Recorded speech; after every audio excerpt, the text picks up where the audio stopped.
Hello दोस्तों, आप सभी को जय हिंद। आज 10th का जो है फिजिक्स का जो चैप्टर नंबर 1 उसमें क्वेश्चन कर रहे थे। आज उसका तीसरा वीडियो है ये। इससे पहले आपको 2 वीडियो अपलोड कर दिए हैं, आप लोगों ने देखा होगा, आप लोग उस पर कमेंट भी किए, उसका आंसर भी दिए हैं। आज हम लोग तीसरा जो है लेक्चर यहाँ करने जा रहे हैं। इससे जो भी अब क्वेश्चन बनता है कि इसको लास्ट कर दिया जाएगा। पूरा एक बुक का जो है निचोड़ पूरा जो है क्वेश्चन आंसर करवा रहे हैं, है ना, जो आपके एग्जाम के लिए बहुत ही इंपॉर्टेंट है। आप लोग देखते रहें इसको, है ना, और अच्छी तैयारी करें आप लोग। तो स्टार्ट करते हैं क्वेश्चन नंबर 1 से। क्वेश्चन नंबर पहला है गोलीय दर्पण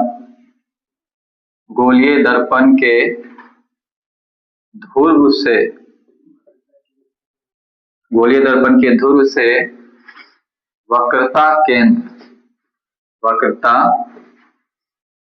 केंद्र के बीच की दूरी को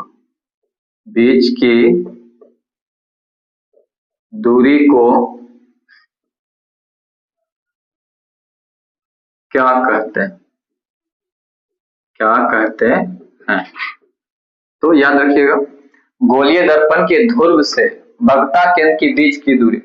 गोलीय दर्पण जो होता है किसी खोखले गोले का एक भाग होता है। जब इसको हम बीचों बीच से काटते हैं तो एक भाग ये बन रहा है, और जब इसको अंदर की ओर कलाई करते हैं तो इससे जो दर्पण बनता है ये उत्तल दर्पण बनता है।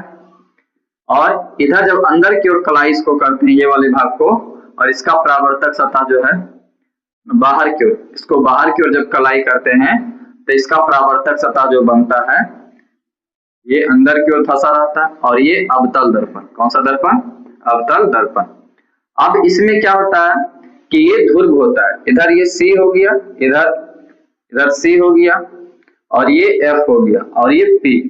तो ये क्वेश्चन इसमें कह रहा है कि गोलीय दर्पण की ध्रुव से मतलब P से वक्रता केंद्र क्या था? C हमारा वक्रता केंद्र होता है, सेंटर होता है।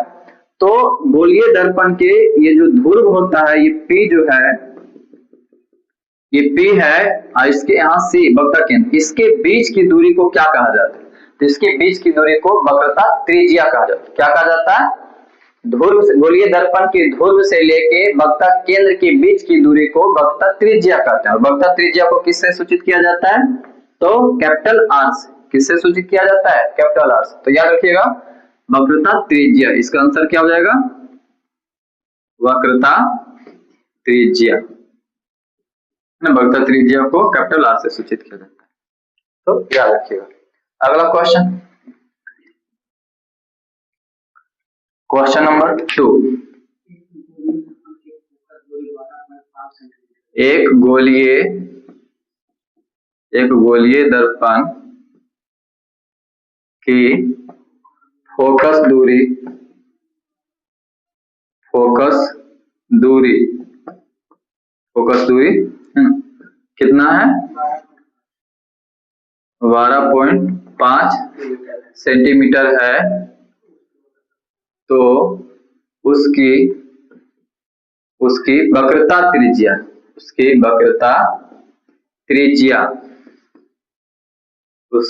त्रिज्या क्या होगी?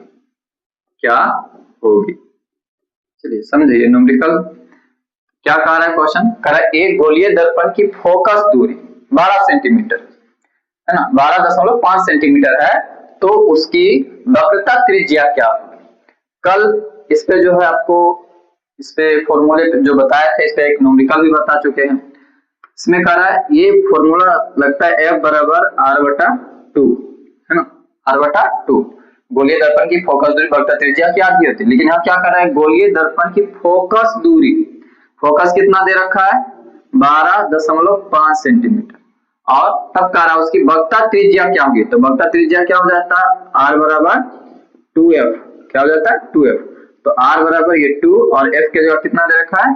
तो 12.5 कितना हो जाएगा? 25। कितना हो जाएगा? 25 सेंटीमीटर। कितना सेंटीमीटर? 25 सेंटीमीटर। तो वक्रता त्रिज्या कितनी हो जाएगी? है ना, 25 सेंटीमीटर हो जाएगी। इसको याद रखिएगा, वक्रता त्रिज्या 25 सेंटीमीटर हो जाएगी। कल भी बताया था कि इस पे जो है एक न्यूमेरिकल आता है, तो याद रखिएगा। अगला क्वेश्चन,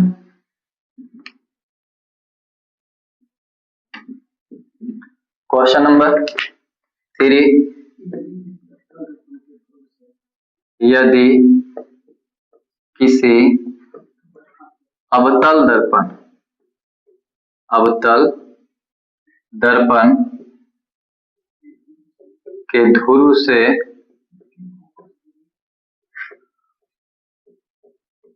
उसके फोकस दूरी f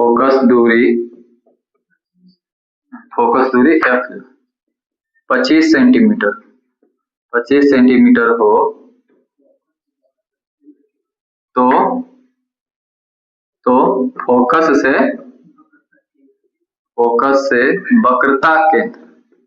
वक्रता केंद्र की दूरी क्या होगी। चलिए समझिएगा, क्वेश्चन क्या कह रहा है कि यदि किसी अवतल दर्पण के ध्रुव से, किसी अवतल दर्पण, एक अवतल दर्पण है, ये अवतल दर्पण है, ये अवतल दर्पण के ध्रुव से, ये ध्रुव हो गया, तो ये क्या हो गया, ध्रुव। किसी अवतल दर्पण के ध्रुव से उसके फोकस दूरी ये हो गया, ये f है, और यहाँ अवतल दर्पण के ध्रुव और फोकस के बीच की दूरी को क्या बोला जाता है, फोकस दूरी बोलते हैं, स्मॉल f से सूचित करते हैं। फोकस दूरी 25 सेंटीमीटर, कितना दे रखा है, 25 सेंटीमीटर है। तो फोकस से वक्रता केंद्र की दूरी क्या होगी, इस फोकस फिर वक्रता केंद्र C होता है, तो इसकी दूरी क्या होगी। तो आपको कल भी बताए थे कि इसमें जो है ये दूरी दर्पण के ध्रुव से फोकस दूरी और फोकस से जो है ये वक्रता केंद्र की दूरी दोनों बराबर होती है, दोनों क्या होती है, बराबर। जितना ये ध्रुव से फोकस के बीच की दूरी होगी उतना ही जो है फोकस से सेंटर के बीच की दूरी होगी। तो इसका कितना हो जाएगा आंसर, 25 सेंटीमीटर है ना, कितना हो जाएगा, 25 सेंटीमीटर, दोनों की दूरी बराबर होती है, तो कितना हो जाएगा, 25 सेंटीमीटर। याद रखिएगा आंसर 25 सेंटीमीटर। क्वेश्चन नंबर 4,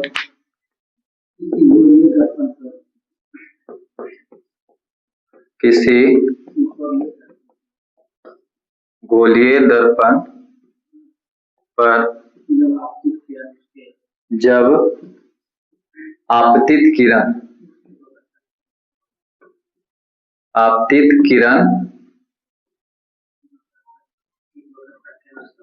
उसके वक्रता केंद्र से होकर गुजरती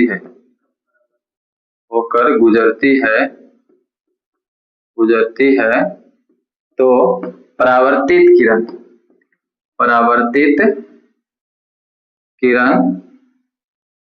क्या होगी, परावर्तित किरण क्या होगी।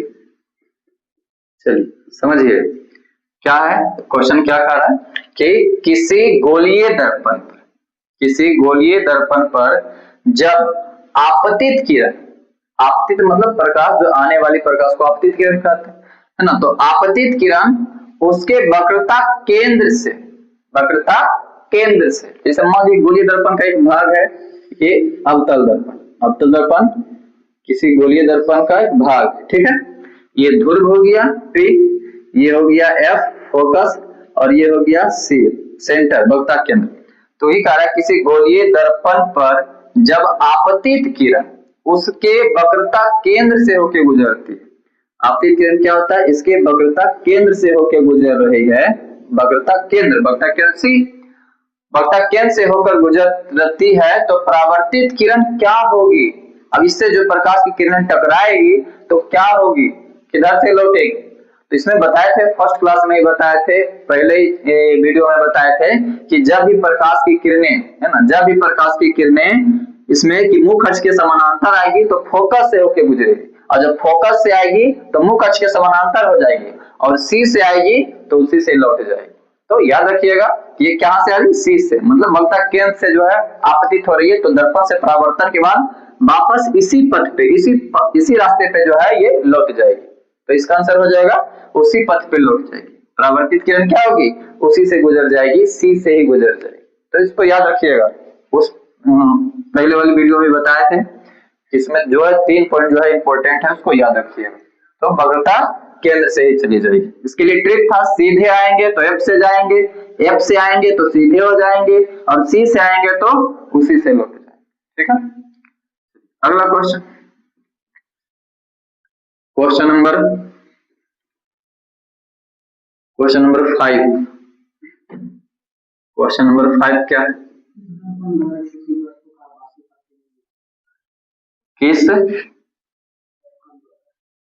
किस दर्पण द्वारा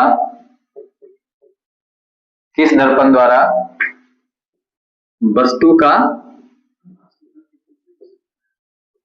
आभासी प्रतिबिंब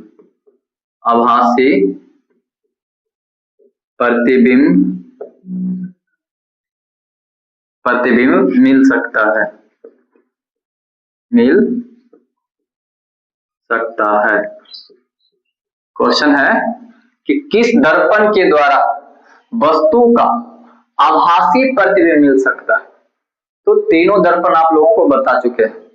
एक समतल दर्पण द्वारा बता दिए थे, समतल दर्पण में प्रतिबिंब का बनना, उत्तल दर्पण में प्रतिबिंब का बनना, और अवतल दर्पण में प्रतिबिंब का बनना। तीनों दर्पण के द्वारा प्रतिबिंब का बनना बताए थे, है ना। दोनों वीडियो में मिला के जो है कुछ जो है, एक पहला वीडियो में फिर दूसरे वीडियो में। तो उससे क्वेश्चन यहाँ पूछ रहा है कि किस दर्पण द्वारा वस्तु का आभासी प्रतिबिंब मिल सकता है। तो पहला है कि समतल दर्पण के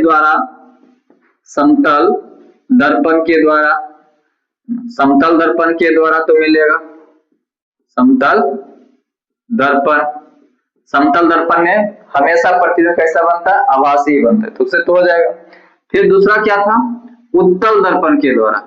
कौन सा, उत्तल दर्पण के द्वारा भी जो है वस्तु का प्रतिबिंब हमेशा आभासी बनता है, कभी उसमें उल्टा नहीं बनता। तो याद रखिएगा, है ना, वस्तु का आभासी प्रतिबिंब मिल जाएगा, समतल दर्पण, उत्तल दर्पण, और एक जो था, है ना, ये अवतल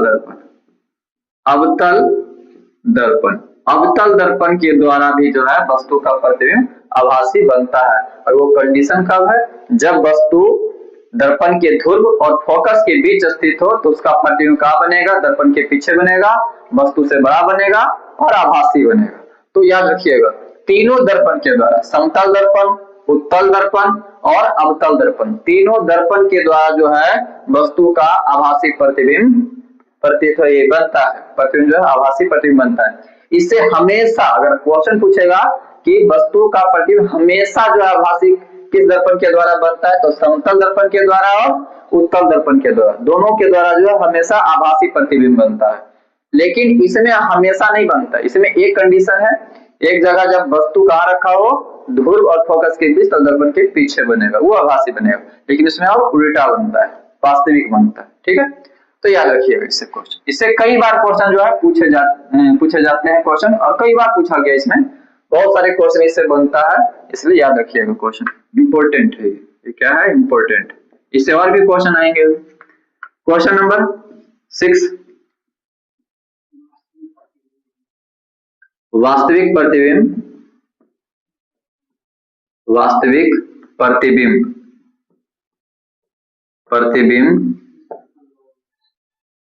किस दर्पण द्वारा मिल सकता है। क्या है क्वेश्चन, कि वास्तविक प्रतिबिंब, कौन सा प्रतिबिंब, वास्तविक प्रतिबिंब किस दर्पण द्वारा मिल सकता है। अभी देखिए, इसमें हमेशा आभासी, इसमें भी आभासी, और इसमें वास्तविक। सिर्फ इसी दर्पण के द्वारा जो है वस्तु का प्रतिबिंब कैसा बन सकता है, वास्तविक बन सकता है, इसी दर्पण। और इन दोनों में तो हमेशा आभासी ही बनता है, इसमें वास्तविक बन ही नहीं सकता। तो याद रखिएगा, वास्तविक प्रतिबिंब किस दर्पण द्वारा मिल सकता है, तो अवतल दर्पण। कौन सा दर्पण, अवतल दर्पण के द्वारा जो है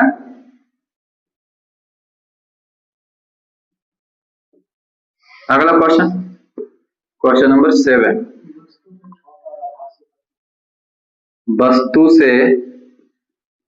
वस्तु से छोटा और आभासी प्रतिबिंब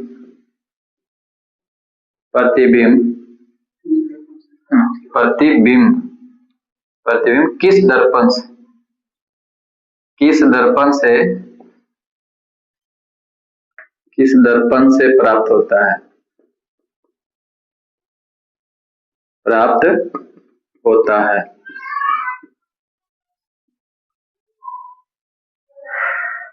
चलिए समझिएगा क्वेश्चन क्या है। करा वस्तु से छोटा और आभासी प्रतिबिंब, वस्तु से छोटा और आभासी प्रतिबिंब किस दर्पण से प्राप्त होता है। तो बताए हैं आगे इसमें भी कि समतल दर्पण के द्वारा, किस दर्पण के द्वारा, समतल दर्पण में वस्तु का प्रतिबिंब हमेशा वस्तु के बराबर बनता है, उसमें बड़ा छोटा नहीं बनता, हर हमेशा जो है प्रतिबिंब कैसा बनता है, वस्तु के बराबर। तो समतल दर्पण तो नहीं होगा। दूसरा आ जाता है कौन सा दर्पण,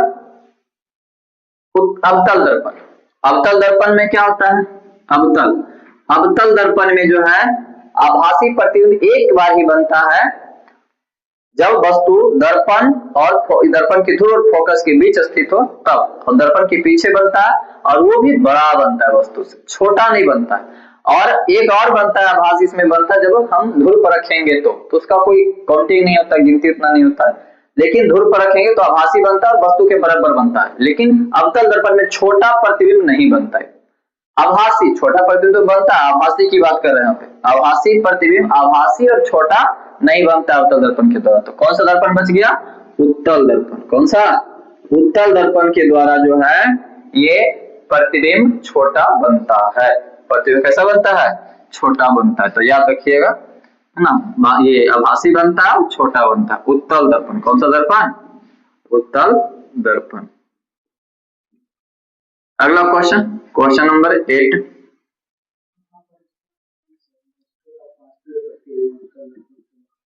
कहां पर स्थित होने से वस्तु का वास्तविक प्रतिबिंब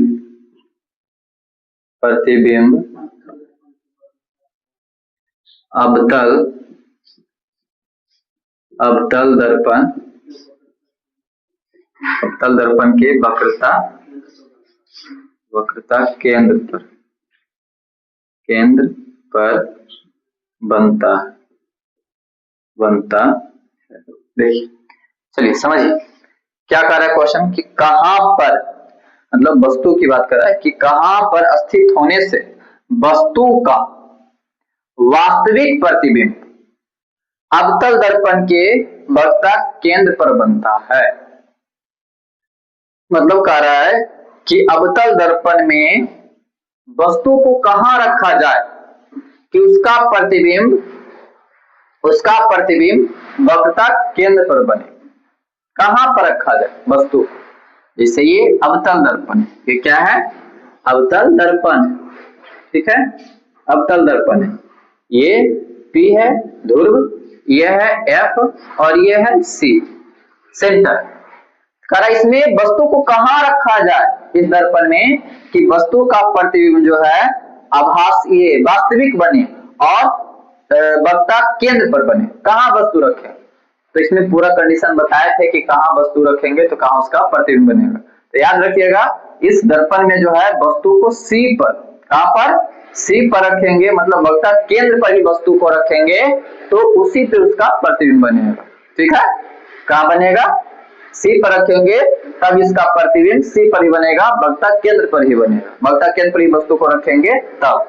इसमें याद रखिएगा कि देखिए बता देते हैं, इसमें थोड़ा इसमें कंडीशन बता देते हैं दर्पण के द्वारा कि कैसे कैसे बनता है, थोड़ा सा बस ध्यान में रखिएगा। अवतल दर्पण में क्या होता है, अनंत पर रखेंगे, अनंत पर तो F पर बनेगा, अनंत पे अगर वस्तु को रखेंगे तो उसका प्रतिबिंब F पर बनेगा। जब F पर रखेंगे तो अनंत पर बनेगा। कहां पर बनेगा? F पर रखेंगे तो अनंत पर, अनंत पर। और FC के बीच क्या, FC के बीच, FC के बीच तो अनंत C के बीच बनेगा। कहां बनेगा? अनंत C के बीच, अनंत C के बीच।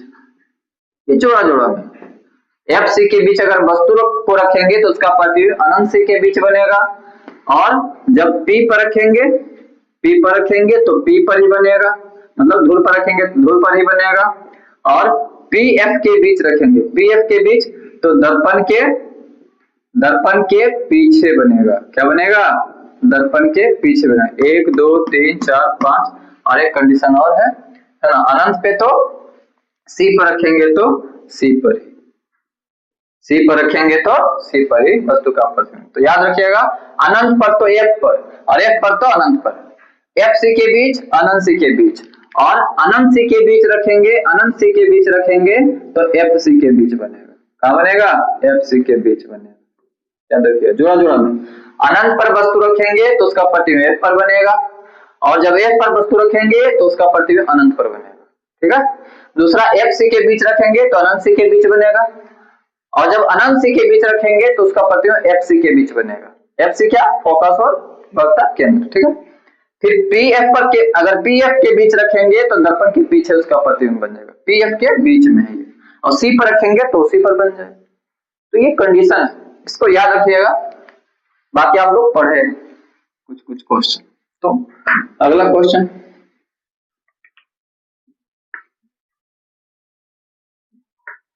क्वेश्चन नंबर कितना? क्वेश्चन नंबर 5, 9th या 10th, उससे मतलब नहीं, क्वेश्चन करने से मतलब। क्वेश्चन, वस्तु से बड़ा और आभासी, आभासी वस्तु से बड़ा और आभासी प्रतिबिंब, प्रतिबिंब किस दर्पण से, किस दर्पण से प्राप्त होता है, प्राप्त होता है। चलिए समझिएगा क्या कह रहा है। वस्तु से बड़ा, वस्तु से बड़ा प्रतिबिंब किस दर्पण से बनेगा आपको पता ही। समतल दर्पण में तो हर हमेशा वस्तु का प्रतिबिंब बराबर बनता है, उत्तल दर्पण में जो है प्रतिबिंब बड़ा बनता ही नहीं है। तो दर्पण कौन सा रह जाएगा, है ना, अवतल दर्पण। तो अवतल दर्पण में वस्तु से बड़ा और आभासी प्रतिबिंब किस दर्पण से प्राप्त होता है, तो अवतल दर्पण से। कब प्राप्त होगा? जब वस्तु, आभासी कब बनेगा अवतल दर्पण में? एक कंडीशन है कि जब वस्तु कहाँ रखा हो, दर्पण के ध्रुव और फोकस के बीच रखा हो, तो उसका प्रतिबिंब दर्पण के पीछे बनता है, वस्तु से बड़ा बनता है और आभासी बनता है। देखिए अवतल दर्पण, कौन सा दर्पण? अवतल दर्पण। अगला क्वेश्चन, एक दर्पण, एक दर्पण से किसी भी दूरी पर रखी एक वस्तु का सीधा प्रतिबिंब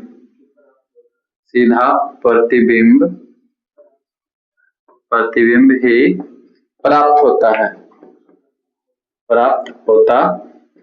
है, तो वह कौन सा दर्पण हो सकता है, कौन सा दर्पण हो सकता है। चलिए समझिए क्या करा क्वेश्चन। करा एक दर्पण से किसी भी दूरी पर रखी एक वस्तु का सीधा प्रतिबिंब ही प्राप्त होता है। करा एक दर्पण है, उससे किसी भी दूरी पर अगर वस्तु को रख दे, किसी भी कहीं भी वस्तु रख दे, तो उसका प्रतिबिंब हमेशा सीधा ही बनता है। तो सीधा ही प्रतीत होता है, तो वह कौन सा दर्पण हो सकता है? तो आप लोग को बताएं कि समतल दर्पण, समतल दर्पण में भी जो वस्तु कहीं पे भी अगर रखेंगे तो उसका प्रतिबिंब हमेशा सीधा प्राप्त होता है। और दूसरा कौन सा दर्पण है वो? तो उत्तल दर्पण। उत्तल दर्पण में वस्तु को कहीं भी रखें तो उसका प्रतिबिंब हमेशा कैसा प्राप्त होगा, सीधा और आभासी। तो दो दर्पण के द्वारा, किसके दर्पण, दो दर्पण, एक समतल दर्पण और एक उत्तल दर्पण के द्वारा। अब कहेगा अवतल दर्पण के द्वारा, तो अवतल दर्पण के द्वारा नहीं हो सकता। यहाँ पूछ रहा हमेशा, क्या पूछ रहा कि एक दर्पण से किसी भी दूरी पे रख रहे हैं तो वस्तु का सीधा प्रतिबिंब प्राप्त होता है, लेकिन अवतल दर्पण में ऐसा नहीं होता। अवतल दर्पण में किसी भी दूरी पर रखेगा तो सीधा प्रतिबिंब प्राप्त नहीं होगा, वो सिर्फ उत्तल दर्पण में और समतल दर्पण। किस दर्पण, उत्तल दर्पण और समतल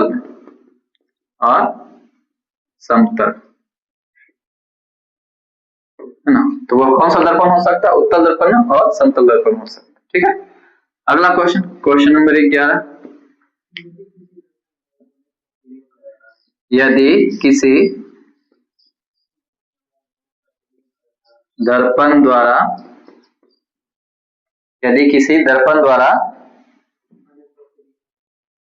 बने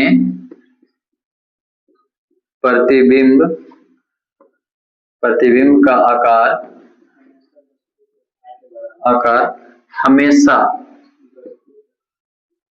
हमेशा वस्तु के आकार का बराबर हो तो वह कौन सा दर्पण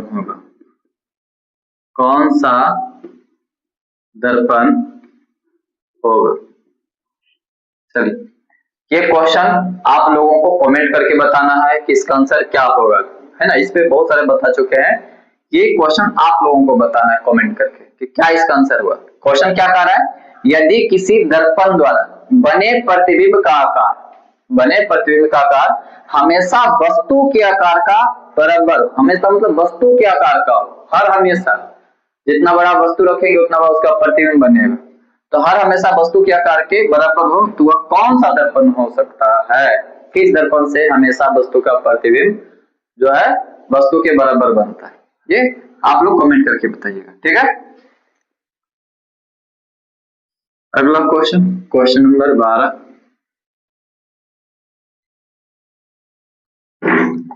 क्वेश्चन नंबर 12 क्या, एक वस्तु 15 सेंटीमीटर फोकस दूरी वाले अवतल दर्पण के सामने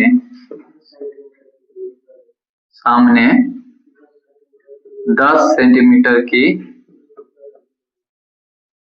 दूरी पर रखी है, तो वस्तु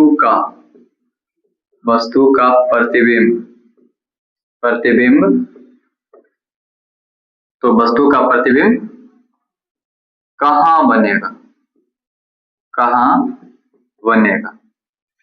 देखिए वस्तु का प्रतिबिंब कहाँ बनेगा, क्या करा क्वेश्चन, करा एक वस्तु 15 सेंटीमीटर फोकस दूरी वाले अवतल दर्पण,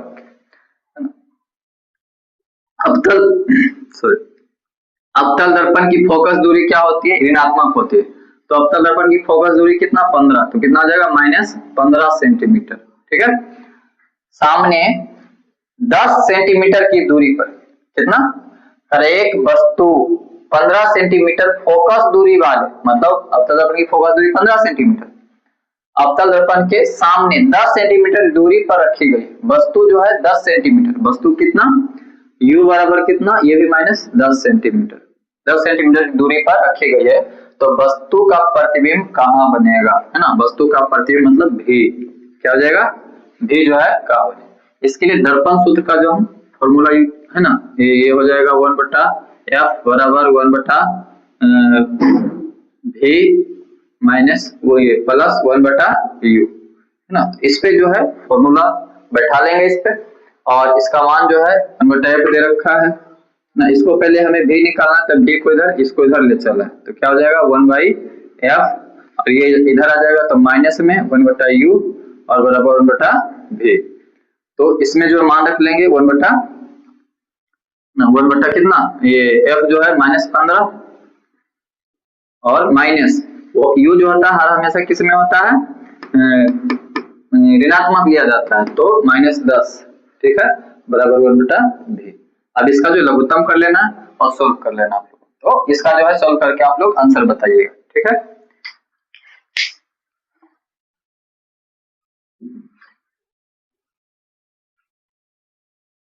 क्वेश्चन नंबर जो है 13,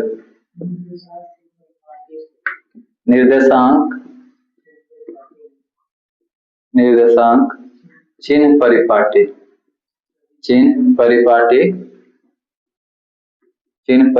से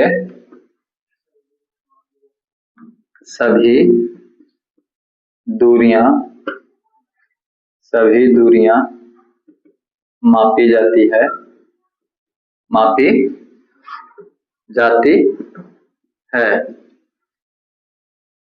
निर्देशांक चिन्ह परिपाटी से सभी दूरियां मापी जाती है।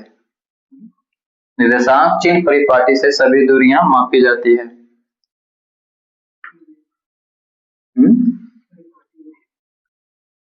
निर्देशांक चिन्ह परिपाटी से सभी दूरियां क्या मापी जाती है? क्वेश्चन कैसे क्वेश्चन है बोल रहा है, क्वेश्चन ये कैसा है, क्या है क्वेश्चन? निर्देशांक चिन्ह परिपाटी में, अच्छा, निर्देशांक चिन्ह परिपाटी में सभी दूरियां मापी जाती है।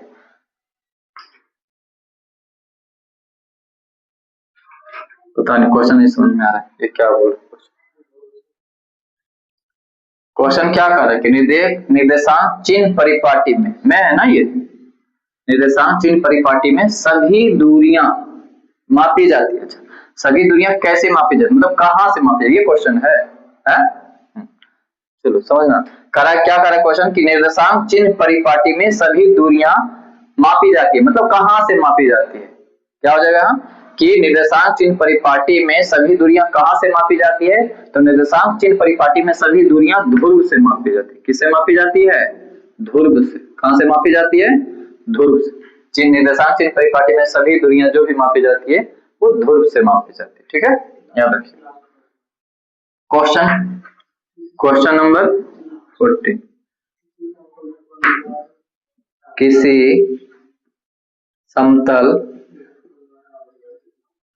किसी समतल दर्पण द्वारा आवर्धन कितना होता है?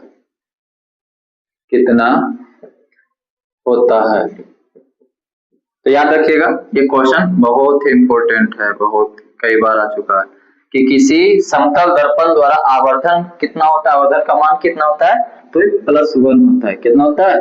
+1। याद रखिएगा, किसी समतल दर्पण का जो है आवर्धन होता है, आवर्धन का मान कितना होता है, तो +1 होता है।